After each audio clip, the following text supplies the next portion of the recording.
so I'm not a codependent. It took a long time to recover.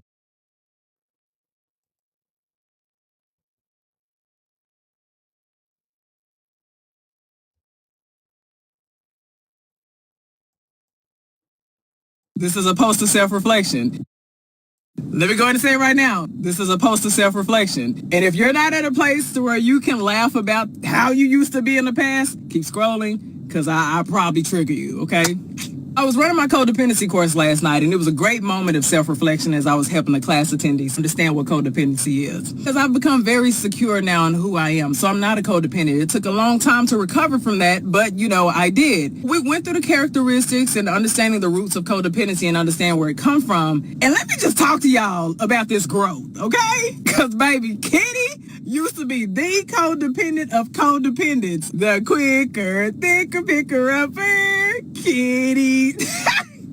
Every time somebody had a problem, it would just throw my whole day off. My peace and serenity was always altered when other people had problems. I was always preoccupied with people's moods and changes and shifts in their moods and their emotional states and things like that. And baby, if I could fix anything, if I can come through with the cape and rescue them in their problems, I felt good. My worth, my estimation of my value was always dependent on how they accepted me, how they felt about me, if they were approving of me, if they loved me. And so I would go the extra mile. I would bend. I would do whatever I could. I would literally sacrifice my time to make sure I was available for people. Baby, the word no was absolutely non-existent. No?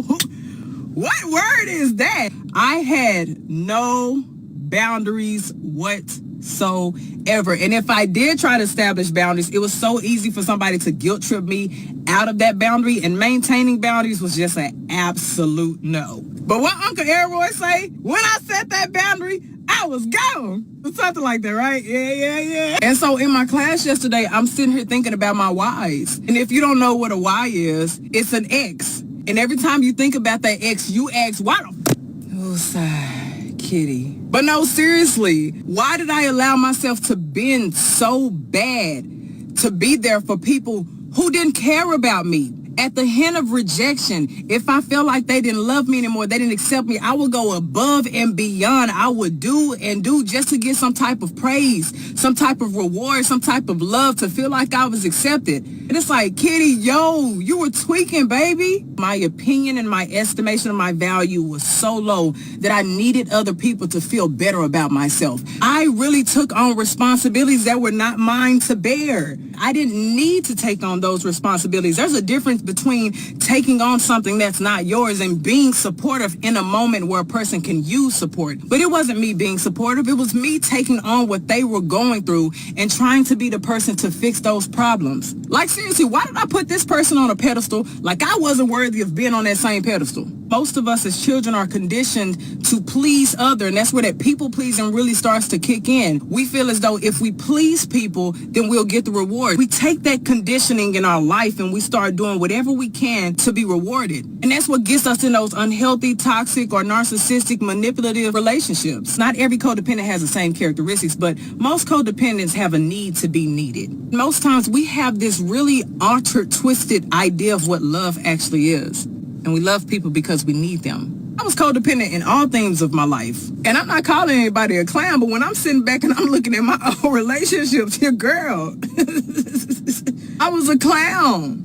When I worked through all of my codependency and my codependent characteristics and my people pleasing and my need to be needed and my love addictions and stuff like that, when I really found out what security actually feels like and I started to experience that, I realized I would never go back. My worth is not attached to whether a person accepts me or not. But it's okay, Bookie Butt, because one day you're not going to have to rely on anybody for reassurance, for affirmations, to make you feel worthy, to make you feel good about yourself, to make you happy, to make you feel secure. As you become more aware of your codependent characteristics, you've already built that self-awareness. You're one step closer to recovering. And you got this, baby. Brought to you by a woman that used to be delusional. A woman who walks in her femininity